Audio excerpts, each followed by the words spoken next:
नमस्कार। आज हम लोग आइसोएंजाइम्स या आइसोजाइम्स का नया वीडियो लेक्चर लेकर आए हैं और आज हम समझेंगे कि आइसोएंजाइम्स क्या हैं या आइसोजाइम्स क्या हैं और उसके बहुत सारे उदाहरण हैं, लेकिन हम एक उदाहरण पर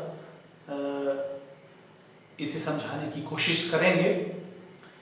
आइसोएंजाइम्स प्लांट और एनिमल दोनों सिस्टम में पाए जाते हैं। आइसोएंजाइम है क्या? Multiple forms of an enzyme.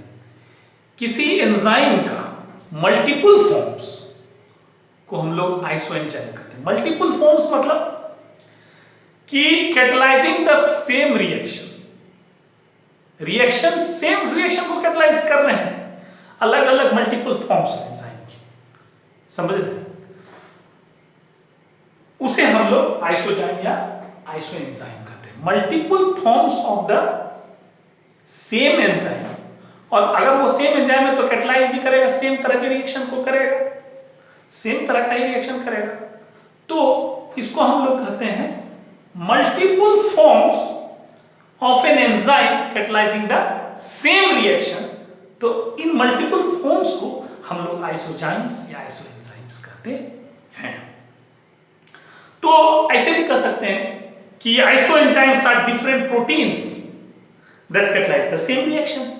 ऐसे भी कह सकते हैं कि isoenzymes are different proteins that catalyse the same reaction, that is the same reaction catalysed by two और more forms of an enzyme. एक ही एंजाइम का एक से अधिक रूप एक ही तरह के रिएक्शन को यदि कैटलाइज कर रहा है तो वह आइसोएंजाइम्स है।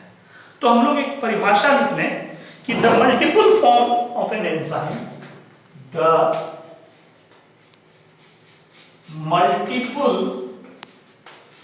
Forms of an enzyme, right, that catalyze the same reactions, that catalyze the same reaction are called isoenzymes, या इसको में आइसोजाइम्स भी कहते हैं। आइसोजाइम्स क्या हो गया? Multiple forms of an enzyme catalyzing the same reaction. Multiple forms of an enzyme that catalyse the same reaction या कैटलाइजिंग द सेम रिएक्शन, दोनों लिख सकते हैं। Multiple forms of an enzyme catalyzing the same reaction are called isoenzyme और isozymes. या ऐसे भी कह सकते हैं कि isozymes same reaction catalyze by two और मोर फॉर्म्स ऑफ एंजाइम, या ऐसे कह सकते हैं सेम रिएक्शन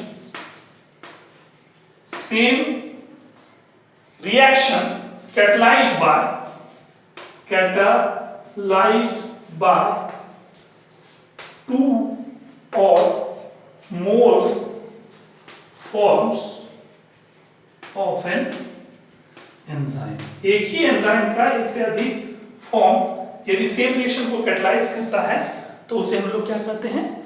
आइसोएंजाइम्स। तो इस मल्टीपल फॉर्म्स को हम लोग क्या कहते हैं? In multiple forms, the multiple forms of the enzyme are called isoenzymes या आइसोजाइम्स। ठीक है, ये जो आइसोएंजाइम या आइसोजाइम्स हैं तो ये डिफर कहां करते हैं?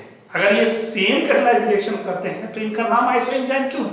कहीं ना कहीं तो ये डिफर करते हैं। जी बिल्कुल, आइसोएंजाइम्स जो डिफर कहां करते हैं, ये बहुत इंपॉर्टेंट बात आपने पूछा कि आइसोएंजाइम कहां डिफर करेंगे। इनका डिफर होगा काइनेटिक्स में और regulatory properties. Kinetics and regulatory properties में डिफर होगा। differs in kinetic properties, kinetic and regulatory properties में ये डिफर करेंगे। कैसे डिफर करेंगे मैं बताता हूं कैसे डिफर करेंगे काइनेटिक रेगुलेटरी प्रॉपर्टीज में, या जैसे कि किसी का Km का मान अलग हो सकता है, तो differ in the Km and Vmax value. जैसे कि अगर दो आइसो एंजाइम्स हैं, किसी का Km अलग है, Km1 है, किसी का Km2 है, दोनों आइसो एंजाइम्स हैं लेकिन they differ in Km value. Vmax का मान किसी का कुछ है, मान ले किसी का Vmax का मान कुछ और है, तो Km का मान Vmax का मान आइसो एंजाइम्स का डिफर, हालांकि दोनों सेम रिएक्शन को कैटलाइज करते हैं, हालांकि दोनों सेम रिएक्शन को कैटलाइज करते हैं, लेकिन वो डिफर करेंगे Km वैल्यू में, Vmax वैल्यू में डिफर कर सकते हैं। कोफैक्टर, किसी के लिए कोफैक्टर कुछ है, किसी के लिए कोफैक्टर कुछ है, इसके लिए कोफैक्टर हो सकता है कि कुछ हो और यहाँ पर हो सकता है कुछ अलग कोफैक्टर तो दूसरा कोफैक्टर हो सकता है। नोबडी नोस, किसी के लिए कोफैक्टर NADH है, किसी के लिए कोफैक्टर NADPH है डिहाइड्रोजनेज के केस में। तो जब आइसो एंजाइम्स हैं, different forms of the same enzyme है, लेकिन वो डिफर कहां करते हैं काइनेटिक एंड रेगुलेटरी प्रॉपर्टीज की। Km का मान अलग-अलग हो सकता है, दोनों का Vmax का मान अलग हो सकता है, दोनों के कोफैक्टर्स अलग-अलग हो सकते हैं।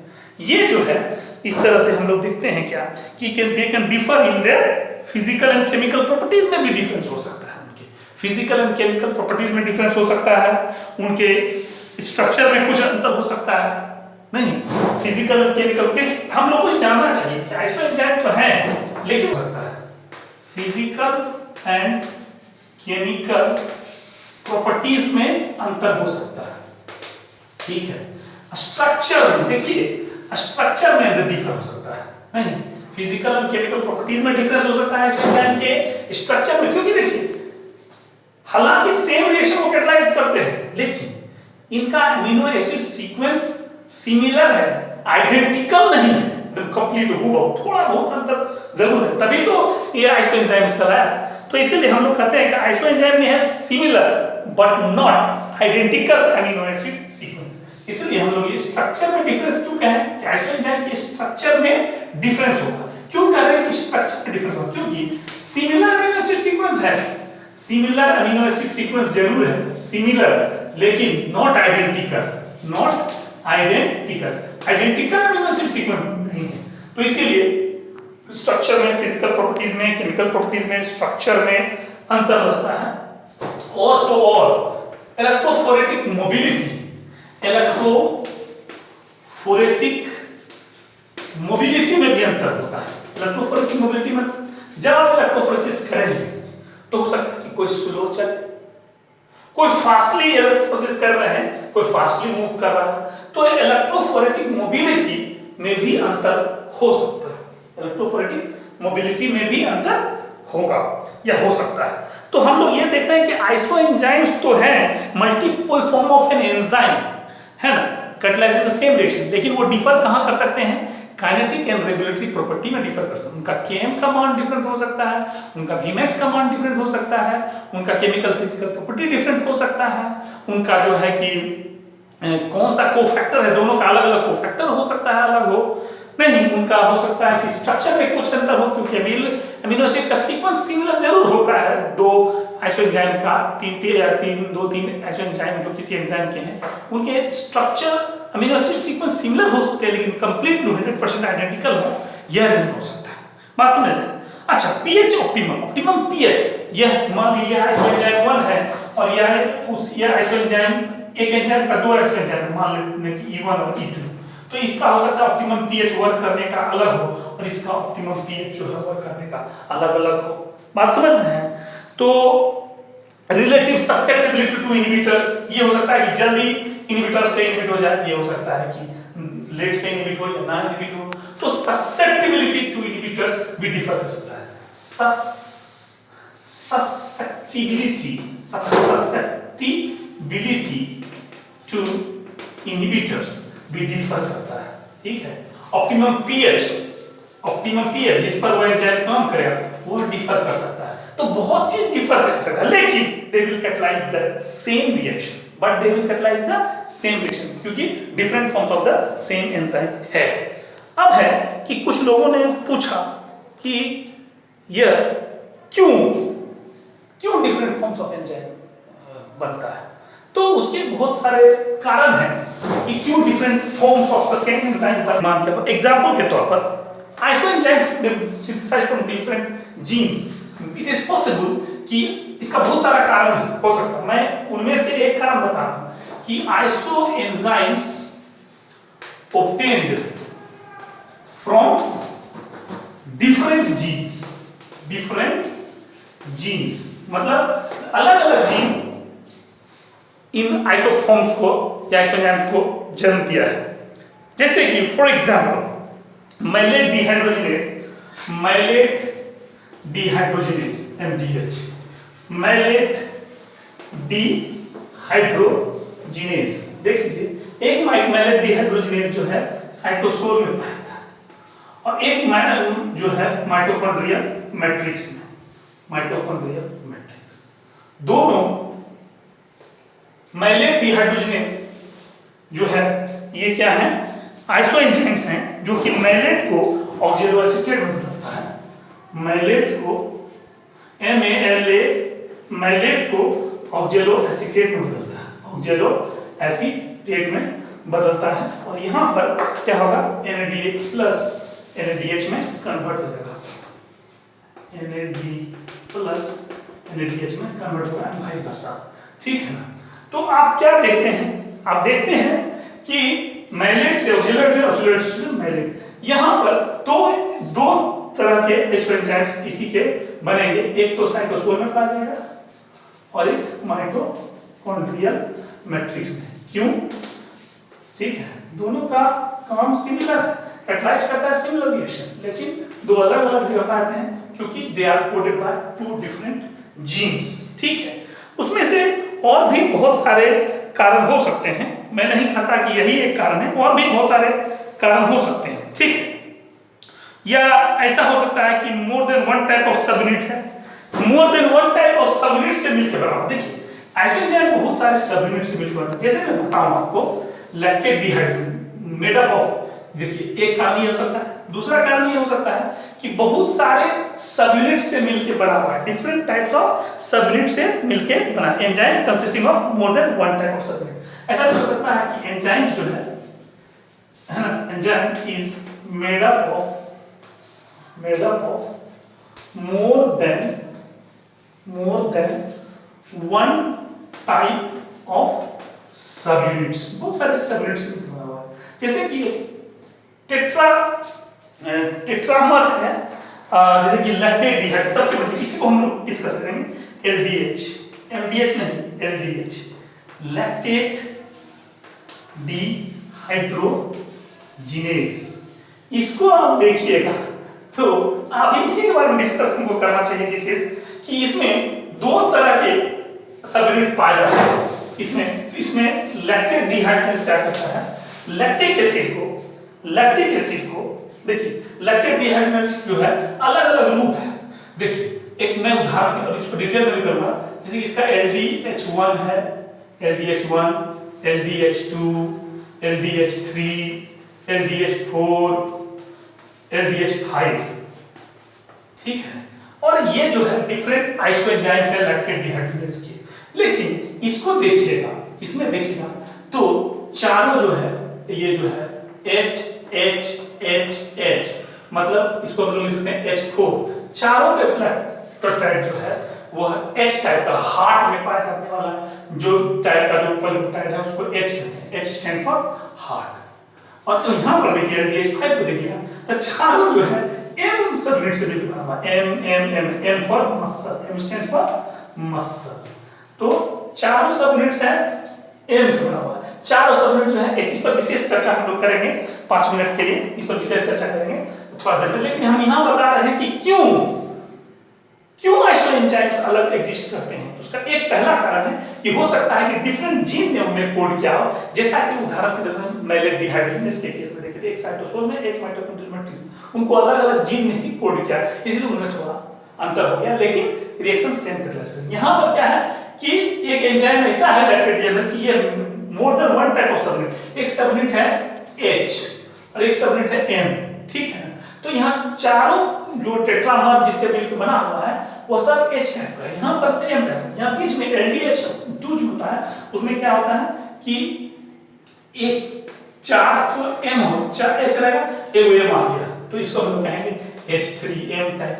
देखिए यहाँ पर LDH4 में क्या होता है, H दो M आ गया।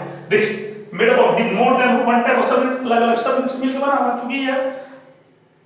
चूंकि यह टेट्रामर है तो समझ रहे हैं, चार तरह का दो different types of four peptides बना, दो डिफरेंट H है और M है, उसका ही कॉम्बिनेशन डिफरेंट हो रहा है। यहाँ पर क्या हो गया, 2 को H और 2 को M। यहाँ पर क्या हो गया, 1 H और 3 को M हो गया, तो हो जाएगा HN3। और यहाँ पर क्या हो गया, पूरे M हो गया। तो आप देख रहे हैं कि एक ही एंजाइम है लेकिन made up of more than one type of subunit. Subunit का क्या नाम है, H और M, उसका डिफरेंट कॉम्बिनेशन दे रहा है, इसलिए डिफरेंट एंजाइम्स हो गया। मैं इसके बारे में विशेष चर्चा करूंगा, ठीक है। और ऐसा भी तो हो सकता है कि ग्लाइकोप्रोटीन एंजाइम अगर है, इन ग्लाइकोप्रोटीन एंजाइम क्या होता है कि डिफरेंट कार्बोहाइड्रेट कंटेंट, खास करके सियालिक एसिड के केस में आप देखिए ऐसा भी होता है एंजाइम ग्लाइकोप्रोटीन, तो उसमें डिफरेंट कार्बोहाइड्रेट कंटेंट होगा। तो डिफरेंट अगर कार्बोहाइड्रेट कंटेंट होगा तो वह थोड़ा वो क्या हो जाएगा, उसका बदल जाएगा, थोड़ा सा वो आइसो एंजाइम का रूप बदल जाएगा, multiple form. So glycoprotein enzymes differ in carbohydrate content, जैसे कि अल्कलाइन फॉस्फेटेस, बस हो गया है अल्कलाइन फॉस्फेटेस। अल्कलाइन फॉस्फेटेस जो है एक ग्लाइकोप्रोटीन है। ग्लाइको का मतलब होता है कार्बोहाइड्रेट, तो इसमें क्या होता है, कार्बोहाइड्रेट कंटेंट क्या हो सकता है, वेरी करता है। कार्बोहाइड्रेट कंटेंट क्या होगा, कार्बोहाइड्रेट कंटेंट वेरी करेगा। कार्बोहाइड्रेट कंटेंट में खास करके सियालिक एसिड वेरी करता है, तो कार्बोहाइड्रेट कंटेंट अगर वेरी करेगा तो थोड़ा आइसो एंजाइम्स के में जो है स्ट्रक्चर में अंतर हो जाएगा। जैसे कि इंटेस्टाइनल ALP, अल्कलाइन फॉस्फेटेस को हम लोग लिखते हैं ALP, तो इंटेस्टाइन में अल्कलाइन फॉस्फेटेस है। कोई जो है कि alkaline phosphatase placental ALP, intestinal ALP, किसी कहते हैं इंटेस्टाइन में है तो इंटेस्टाइनल अल्कलाइन फॉस्फेटेस जो है। कोई जो है कि अगर इंटेस्टाइन में प्लासेंटल ALP, या कोई जो है कि बोन में है, कोई जो लीवर में है, कोई और कहीं है, लीवर बोन किडनी में ALP, LBK liver bone kidney ALP, तो अलग-अलग ALPs हैं अल्कलाइन फॉस्फेटेस, क्योंकि उसमें अलग-अलग मात्रा में कंटेंट, अलग-अलग कार्बोहाइड्रेट कंटेंट है। और कार्बोहाइड्रेट कंटेंट में भी खास करके क्या कंटेंट भी डिफर करता है, sialic acid residue. Carbohydrate content में सियालिक एसिड रेसिड्यू जो है वह डिफर करेगा, तो different forms of alkaline phosphatase मिलेगा आपको। खैर हमको इस पर विशेष डिस्कशन नहीं करना, मैंने जस्ट ये बताने की कोशिश की आपको कि LDH का लैक्टेट डिहाइड्रोजिनेज के आइसो एंजाइम पर चर्चा करेंगे। केवल लैक्टेट डिहाइड्रोजिनेज के आइसो एंजाइम्स की चर्चा हम लोग करेंगे। आपको पहले ही बता चुके हैं कि लैक्टेट डिहाइड्रोजिनेज क्या करता है, लैक्टिक एसिड को पायरुविक एसिड में बदलता है। लैक्टिक एसिड का फॉर्मूला था C, इधर CH3 देते हैं, इधर H देते हैं, इधर वो 4 कार्बन लेते हैं और चारों तरफ 4 डिफरेंट चीज डाल देते हैं हम लोग। जैसे इधर CH3 डाल देते हैं, इधर OH डाल दीजिए, इधर COH डाल दीजिए, इधर H डाल दीजिए, हो गया लैक्टिक एसिड। एक कार्बन और चारों तरफ 4 चीज डाल दीजिए। लैक्टिक एसिड का लिखने का फॉर्मूला बहुत आसान है, ये C लिखिए, ये 4 को वैलेंसी दीजिए, इधर CH3, इधर OH, इधर COH, इधर H, ये तो है कायरल सिंथेस। यहाँ पे इसको कहते हैं लैक्टिक एसिड, समझ लीजिए। और लैक्टिक एसिड को जो है कन्वर्ट कर सकते हैं आप पायरुविक एसिड में। Lactic acid can be converted to pyruvic acid. Pyruvic acid है 3 कार्बन, CH3COH, इसको कहते हैं 3 कार्बन कंपाउंड है, इसको क्या कहते हैं, पायरुविक एसिड। लैक्टिक एसिड से पायरुविक एसिड और पायरुविक एसिड लैक्टिक एसिड दोनों कर सकता है कौन, lactate dehydrogenase LDH, lactate dehydrogenase. और यहां पर थोड़ा सा क्या होगा, NAD+ NADH में बदलेगा, इस तरह से NAD+ जो है NADH में बदल जाएगा, NADH+ में बदल जाता है, यही है। और जब इसका उल्टा होगा तो इधर जाएगा, ये बात तो तय है। अब देखिए लैक्टिक एसिड पायरुविक एसिड में और पायरुविक एसिड लैक्टिक एसिड में कर सकता है, ठीक है। तो LDH has 5 distinct iso enzymes. कौन कौन? देखिए 5 डिस्टिंक्ट इसके आइसो एंजाइम है। अभी बताया था पहले LDH1, LDH2, LDH3, LDH4 और LDH5। देखना है LDH1, LDH2, LDH3, LDH4, LDH5 clear है आप लोगों को? LDH1 इसको थोड़ा सा नीचे लिख सकते हैं आप, सब इस तरह से LDH3, LDH4 और LDH5। ठीक है, 5 आइसो एंजाइम्स हैं। ठीक है, ये टेट्रामेरिक एंजाइम है made up of 4 polypeptide subunit. 4 polypeptide subunits के टेट्रामेरिक है enzyme made up of 4 polypeptide subunit. Tetrameric ये क्या है? टेट्रामेरिक एंजाइम मतलब क्या हुआ? 4 टाइप्स ऑफ पॉलीपेप्टाइड के बने होंगे। ठीक है, 4 टाइप। अब देखिए कि पॉलीपेप्टाइड सबयूनिट के बने होंगे 2 types of subunits namely M। 2 तरह के सबयूनिट होते हैं, M कहलाता है, M फॉर मसल, और दूसरा जो सबयूनिट है 4 पॉलीपेप्टाइड सबयूनिट्स। तो 4 में से 2 जो होते हैं वह होते हैं M फॉर H, और जो होते हैं बाकी और एक होते हैं 4 टाइप ऑफ M मसल के लिए, स्टैंड फॉर मसल। ठीक है, बाकी में भर दीजिए आप एक H हटा 4। ये इसके शॉर्ट में देख लीजिए। इंपॉर्टेंट बात, बहुत इंपॉर्टेंट बात है कि ये जो है हार्ट एंड आरबीसी पाया था। ये कहां पाया था?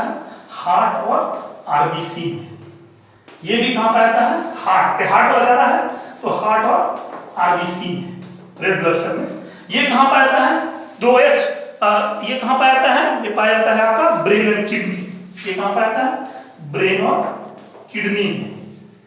ठीक है, इसका ब्रेन और किडनी में क्या है? इसका प्रिंसिपल टिश्यू ऑफ ओरिजिन। ये है प्रिंसिपल टिश्यू ऑफ ओरिजिन, मतलब ये कहां पाया है? हार्ट आरबीसी में, ब्रेन किडनी में।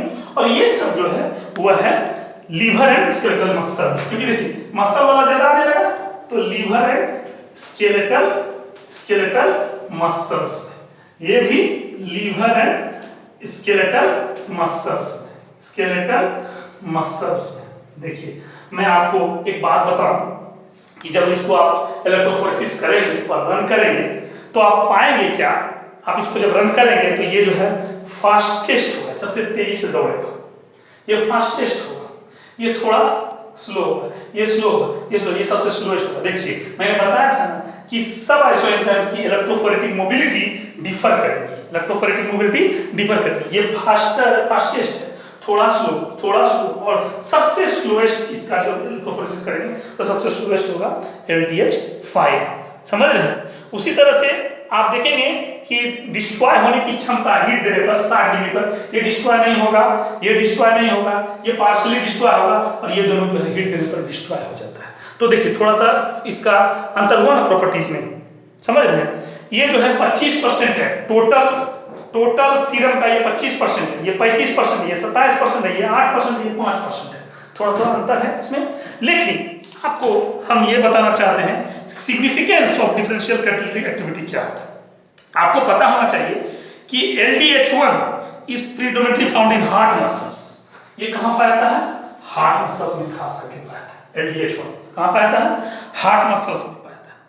तो ये LDH1 जो है, LDH1 inhibited by pyruvate acid. LDH1 इस आइसोएंजाइम LDH1 अपने स्वयं के सबस्ट्रेट पायरुविक एसिड से इनहिबिटेड होता है। तो कभी भी ये पायरुविक एसिड लैक्टिक एसिड नहीं बना पाए। कभी भी हार्ट के केस में, कार्डियक मसल्स के केस में, हार्ट में कौन सा आइसोएंजाइम पाया था? LDH1 प्रीडोमिनेंट है। ये LDH1 क्या होता है? Inhibited by pyruvic acid. तो क्या होगा? कभी भी पायरुविक एसिड लैक्टिक एसिड में हार्ट में नहीं बनता। इसके बदले में क्या होता है? पायरुविक एसिड जो है एसिटाइल कोएंजाइम में कन्वर्ट होता है, जो कि साइक्लिक एसिड साइकिल का पार्ट बन जाता है। साइक्लिक एसिड साइकिल माने क्रेब साइकिल का पार्ट बन जाता है। तो हार्ट में आपको पता होना चाहिए कि LDH1 is the predominantly found in heart muscles and is inhibited by the pyruvate. और द मतलब pyruvate is converted to lactate में कन्वर्ट करके वो एसिटाइल कोएंजाइम में कन्वर्ट हो जाता है और वह साइट्रिक एसिड साइकिल का पार्ट बन जाता है। जबकि LDH5 जो है स्केलेटल मसल्स, LDH5 के बारे में ध्यान से देखिएगा तो ये कहां पे आता है, खास करके स्केलेटल मसल्स में। अब स्केलेटल मसल्स में प्रायतः यहां पर पायरुविक एसिड इनहिबिट करता है बहुत कम। पायरुविक एसिड LDH5 को इनहिबिट करता है लेकिन बहुत कम, तो बहुत कम करेगा तो पायरुविक एसिड किसमें कन्वर्ट हो जाएगा, लैक्टिक एसिड में। पायरुविक एसिड किसमें कन्वर्ट हो जाएगा, मसल स्केलेटल मसल्स में लैक्टिक एसिड में कन्वर्ट हो जाता है। समझ रहे हैं? तो इससे हम लोग को यह भी बात ध्यान देना चाहिए कि LDH5 हैज लो केम मतलब high affinity while LDH1 has high Km. देखिए इसका लो केम है, इसका मतलब हाई एफिनिटी होगा, और LDH1 का हाई केम है तो लो एफिनिटी होगा। समझ रहे हैं बात को? तो ये बात इंपॉर्टेंट है। अब आपको पता ही है कि ये सब क्यों होता है, एरोबिक और एनारोबिक कंडीशन की बात है। स्केलेटल मसल्स में जब एरोबिक कंडीशन हो जाता है तो वहां पर पायरुवेट लैक्टेट में कन्वर्ट होता है, लेकिन हार्ट के केस में ऐसा नहीं होता। खैर, अब हम लोग आपको एक बात बताएंगे कि डायग्नोस्टिक इंपॉर्टेंस ऑफ LDH का डायग्नोस्टिक इंपॉर्टेंस क्या है। डायग्नोस्टिक इंपॉर्टेंस, डायग्नोस्टिक इंपॉर्टेंस बता करके हम लोग इसको बंद करेंगे। डायग्नोस्टिक इंपॉर्टेंस क्या है LDH, diagnostic importance of LDH क्या है मैं बताता हूं आपको। देखिए एक normal healthy individual the activity of LDH2 is higher than that of LDH1। देखिए LDH2 का एक्टिविटी जो होगा हायर होगा किसके बनिस पर, LDH1 की। नॉर्मल हेल्दी इंसान में, हेल्दी आदमी में LDH2 की एक्टिविटी क्या होगी, हायर होगी। किसके तुलना में, LDH1 की तुलना में LDH1 की कम होगी। समझ रहे हैं? LDH2 की एक्टिविटी ज्यादा होगी और LDH1 की एक्टिविटी कम होगी। किसमें, एक नॉर्मल इंसान में, हेल्दी आदमी में। कहां, हायर देन इन सीरम, कहां पर, हमारे ब्लड सीरम में। हमारे ब्लड सीरम में LDH2 की एक्टिविटी ज्यादा होगी और LDH1 की कम। किसमें, एक हेल्दी इंडिविजुअल में। ठीक है। अब जब मायोकार्डियल इंफार्क्शन होगा, मायोकार्डियल इंफार्क्शन मतलब हार्ट अटैक होगा, मायोकार्डियल इंफार्क्शन मतलब हार्ट अटैक। इसके केस में क्या होगा, myocardial LDH1 is much greater than LDH2 और यहां पर उल्टा हो जाएगा। अब देखिए LDH1 ही ज्यादा हो जाएगा LDH2 की तुलना में, मतलब LDH2 की तुलना में in case of mayo LDH1 जो है मच ग्रेटर हो जाएगा देन LDH2 अपने ब्लड सेल में। और ये कितने देर में होगा, 12 से 24 घंटा के आफ्टर, 12 से 24 घंटा after heart attack, after myocardial infarction. आप देखेंगे कि ये घटना हो जाएगी। समझ रहे हैं? समझ रहे कि नहीं? तो इससे आप पता लगा सकते हैं कि इंसान को हार्ट अटैक आया है, मतलब कि क्या प्रॉब्लम हुआ है। भाई LDH1 का मात्रा बढ़ गया, नॉर्मल में तो LDH2 ज्यादा एक्टिविटी ज्यादा था, LDH1 बढ़ गया। इसका मतलब 12 से 24 घंटा में मायोकार्डियल इंफार्क्शन इसका हुआ है और इससे डॉक्टर्स डायग्नोस कर सकते हैं फर्दर। समझ रहे हैं बात को? उसी तरह से अगर LDH5 की एक्टिविटी ज्यादा है तो क्या बोलेंगे, लेट अस सपोज कि LDH5, मान लीजिए कि किसी को LDH5 की एक्टिविटी जो है इंक्रीज कर गई है ब्लड सीरम में। यहां पर देखिए LDH5 की एक्टिविटी अगर इंक्रीज कर गई, ऐसे एरो देने का मतलब इंक्रीज करना, एक्टिविटी इंक्रीज कर गया है, एक्टिविटी इंक्रीज कर गया है हमारे सीरम में, तो LDH5 कहां पर उन्होंने कहा था, लीवर में इसका मतलब, इसका मतलब वैसे इंसान को लीवर डिजीज का कोई समस्या है, लीवर डिजीज की समस्या। देखिए एक आइसोएंजाइम पढ़ने से हम लोग को डायग्नोस्टिक इंपॉर्टेंस कितना मिल रहा है, कितना इंपॉर्टेंट है कि किसको लीवर की डिजीज है, कि किसको हार्ट अटैक हुआ है, ये सब आपको पता चल जाएगा आइसोएंजाइम के अध्ययन से। अगर आप आइसोएंजाइम के बारे में नहीं जानते तो शायद दिक्कत होता। समझ रहे हैं? उसी तरह से मैं एक बात बता दूं कि केवल यह देकर के हार्ट अटैक करवाते हैं। इसके साथ LDH1 ज्यादा रहेगा, साथ साथ इसके एक जो है क्रिएटिन फॉस्फोकाइनेज भी जो है, क्रिएटिन फॉस्फोकाइनेज CPK2 भी जो है ज्यादा अगर देखा जाए तो भी वहां पर मायोकार्डियल इन्फार्क्शन। तो थोड़ा सा मैं आपको इसके साथ साथ LDH2 के साथ साथ मैं एक बात और बता दूं, क्रिएटिन फॉस्फोकाइनेज, इसको हम लोग CPK शॉर्ट में लिखते हैं, क्रिएटिन फॉस्फोकाइनेज। क्या कहता है, फॉस्फोक्रिएटिन को जरा सा शॉर्ट में बता दूं, फॉस्फोक्रिएटिन को क्रिएटिन में बदल देता है, फॉस्फोक्रिएटिन को क्रिएटिन में बदल देता है। और यहां पर CPK एंजाइम लगता है। कौन सा एंजाइम लगता है, CPK। और यहां पर क्या होती है, ADP plus PI gives ATP। इस तरह की घटना होती है और ये इसमें चेंज करता रहता है, इसमें चेंज करता रहता है। अब देखिए यहां पर क्रिएटिन फॉस्फोकाइनेज का 3 आइसो एंजाइम है, CPK1, CPK2, सुन लीजिए CPK1, ये इस चौक से ज्यादा हम लोग समझ रहे थे उस समय से, CPK1 क्रिएटिन फॉस्फोकाइनेज 1, CPK2 और CPK3 थोड़ी देर में समाप्त हो जाएगी। CPK existing 3 iso enzyme, CPK creatine phosphokinase के 3 आइसो एंजाइम है। कौन-कौन, CPK1, CPK2, CPK3, समझ रहे हैं। और ये जो आइसो एंजाइम है is a dimer compose of 2 subunits, 2 subunit का बना होता है। कौन-कौन, एक तो ब्रेन में है तो BB, ब्रेन में है तो BB, अगर मसल और ब्रेन दोनों मिक्स में पाया गया तो MB, केवल मसल स्केलेटल मसल में पाया गया MM। मतलब वहां पर वो टेट्रामर था और यहां पर क्या है, ये डाइमर।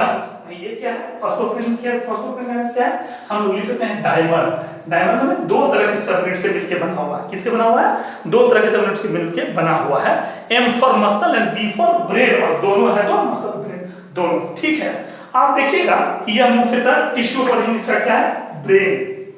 टिश्यू ओरिजिन क्या है इसका, ब्रेन। इसका टिश्यू ओरिजिन क्या है, हार्ट। और इसका टिश्यू ओरिजिन क्या है, स्केलेटल मसल, स्केलेटल मसल। अब सुनिए बात को, केवल मायोकार्डियल इंफार्क्शन अर्थात हार्ट अटैक में CPK2 का जो है लेवल भी बढ़ जाएगा। तो हेल्दी इंडिविजुअल में CPK2 इज ऑलमोस्ट हेल्दी अगर है, कोई आदमी हेल्दी है, कोई आदमी हेल्दी अगर है तो CPK2 एकदम नहीं के बराबर, CPK2 एकदम नहीं के बराबर, मतलब अनडिटेक्टेबल होता है सीरम में, लेस देन 2%, लेस देन 2%, समझ रहे हैं, लेस देन 2%। हेल्दी इंडिविजुअल में लेस देन 2% सीरम में आपको देखने को मिलेगा। लेकिन अगर उसको हार्ट अटैक आ गया है, अगर उसको हार्ट अटैक आ गया है तो आप देखेंगे क्या कि after myocardial infarction with in first 6 से 18 घंटा में CPK2 इंक्रीज, 6 से 18 घंटा में मायोकार्डियल इंफार्क्शन के केस में, हार्ट अटैक के केस में CPK2 का लेवल बढ़ गया और ये 2% से बढ़ करके 20% तक ब्लड सीरम में हो जाएगा। तो 2% से बढ़कर के कितना हो गया, 20% इंक्रीज इन द सीरम। तो CPK2 iso enzyme is not elevated in skeletal muscles. क्या ये स्केलेटल मसल में एलिवेटेड नहीं, नॉट इन स्केलेटल मसल्स। ये कहां हो रहा है, यह 20% CPK2 iso enzyme is not elevated in skeletal muscles, ये कहां हो रहा है, हार्ट के केस में। Therefore estimation of CPK2 is the earliest reliable indication of myocardial. तो देखिए LDH1 का बढ़ना और CPK2 का बढ़ना यह बता रहा है कि निश्चित रूप से इंफार्क्शन इंडिकेशन हुआ है हार्ट अटैक का, जिसको कहते हैं मायोकार्डियल इंफार्क्शन। तो आपको 2 तरह का मैंने आइसो एंजाइम, तो 2 एंजाइम लिया जिनके की आइसो एंजाइम एग्जिस्ट करते हैं। एक तो लैक्टेट डिहाइड्रेज के 5 iso enzyme, LDH1, LDH2, LDH3, LDH4, LDH5। अगर वहां पर अब ये कैसे मदद करता है हमको मेडिकली, तो देखिए नॉर्मल इंसान में LDH1 की मात्रा कम होती है, LDH2 की ज्यादा एक्टिविटी होती है सीरम में।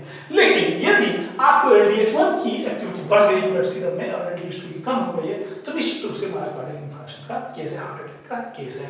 और दूसरी बात, एक क्रिएटिन फॉस्फोकाइनेज क्या करता है, हमारा फॉस्फोक्रिएटिन को क्रिएटिन में बदलता है, ADP इनऑर्गेनिक फॉस्फेट को ATP बदलता है, और ये इसका वाइस वर्सा होते रहता है। अब इसके 3 आइसो एंजाइम हैं, creatine phosphokinase 1, creatine phosphokinase 2, creatine phosphokinase 3। ये कहां पे आता है, टिश्यू क्या है, ब्रेन, हार्ट और स्केलेटल मसल्स। दो डायमर है तो दो सबयूनिट्स बना है, बी बी, यहाँ पर M B, M for muscle, B for brain, और ये पूरे स्केलेटल मसल्स में एम एम टाइप का सबयूनिट पाया जाता है। तो आप देखिए हेल्दी इंसान में CPK2 की जो एक्टिविटी है नील है, लगभग 2% के बराबर है। और जब यह ब्लड सीरम में इसकी मात्रा 20, मतलब कि इसकी जो हाई सीरम में CPK2 का जो है इंक्रीज कर सकता है सीरम एज हाई 20%, तो नॉर्मल में 2% और इसमें आइसोएंजाइम क्या हो गया है, एलिवेटेड हो गया है, स्केलेटल मसल्स में नहीं। तो हम लोग ये देख रहे हैं कि कंबाइंड विद LDH1 का इंक्रीज और CPK2 का इंक्रीज ये शो कर रहा है कि मायोकार्डियल इंफार्क्शन है। उसी तरह से हम लोग अब नहीं बताएंगे, अल्कलाइन फॉस्फेटेज के भी बहुत सारे आइसोएंजाइम पाए जाते हैं due to the presence of different content of carbohydrate, especially sialic acid. तो अलग अलग कार्बोहाइड्रेट के कारण से अल्कलाइन फॉस्फेट का भी अलग अलग आइसोएंजाइम हो गया है। जैसे अल्कलाइन फॉस्फेट का आइसोएंजाइम का नाम है अल्फा 1 ALP, बताए थे ना, ALP माने alkaline phosphatase, alpha 1 ALP, alpha 2 heat labile ALP, alpha 2 heat stable ALP, pre beta ALP and gamma ALP, ये सब जो है आइसोएंजाइम है अल्कलाइन फॉस्फेटेज के। तो इस तरह से आज के लेक्चर में हम लोग फोकस किए कि आइसोएंजाइम क्या है, आइसोएंजाइम्स के कौन कौन उदाहरण है, बेस्ट उदाहरण। तो दो बेस्ट उदाहरण हम लोग लिए, लैक्टेट डिहाइड्रोजनेज और फॉस्फो, और दूसरा उदाहरण क्या लिए, क्रिएटिन फॉस्फोकाइनेज, और ये कैसे हमको डायग्नोसिस में मदद कर सकता है ये भी पता है। इस तरह से प्लांट्स में भी आइसोएंजाइम्स हैं, ऐसा नहीं है कि प्लांट्स में आइसोएंजाइम नहीं पाते हैं। 18 डिफरेंट पेरोक्सिडेज आइसोएंजाइम होते हैं, पाया गया है मेज से। तो यह चूंकि मोस्ट कॉमन है एनिमल टिश्यूज में, हम लोग पढ़ा दिए, लेकिन इसका मतलब नहीं कि प्लांट्स में आइसोएंजाइम नहीं पाते हैं। 18 डिफरेंट पेरोक्सिडेज आइसोएंजाइम्स का, पेरोक्सिडेज का आइसोएंजाइम पाया गया मेज से, जिसको आप मकई कहते हैं उसमें। तो इस तरह से हम लोग आज आइसोएंजाइम का जो वीडियो लेक्चर यहीं पर समाप्त करते हैं। आशा करते हैं कि आपको आइसोएंजाइम समझ में आया होगा। धन्यवाद।